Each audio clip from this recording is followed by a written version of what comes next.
एक खुशहाल गांव था जिसका नाम रामापुर था। गांव वाले उन्हें बहुत मानते थे क्योंकि उनकी तांत्रिक विद्या के बारे में कहा जाता था कि वो कई रहस्यमय समस्याओं का समाधान कर सकते थे। एक दिन गांव में एक नया परिवार आया। परिवार में एक युवा लड़की थी जिसका नाम राधा था। राधा बहुत ही सुंदर और बुद्धिमान थी, लेकिन उसे अक्सर अजीब अजीब सपने आते थे। सपनों में उसे एक अजीब सा अंधेरा और डरावना दृश्य नजर आता था जो उसे दिन भर चिंता में डाल देता था। राधा के माता पिता ने सोचा कि शायद तांत्रिक बाबा उसकी समस्या का समाधान कर सकते हैं। इसके बाद राधा के माता पिता और राधा भी बाबा से मिलने चले जाते हैं।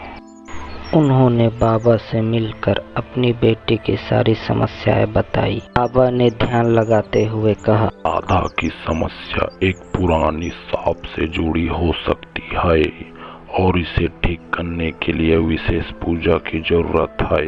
बाबा ने राधा से कहा, बेटी, तुम हर दिन सुबह शाम तुम्हें एक विशेष मंत्र का जाप करना होगा और एक पीपल के पेड़ के नीचे 7 दिन तक बैठना होगा।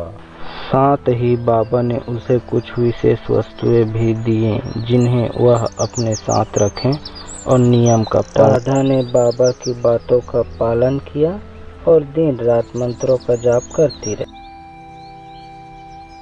धीरे धीरे उसके अजीब सपने कम होने लगे और उसकी चिंता भी समाप्त हो गई।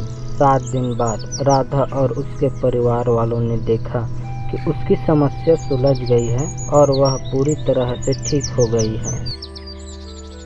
गांव वालों ने बाबा की तांत्रिक विद्या की तारीफ की और राधा के परिवार ने बाबा को धन्यवाद कहा।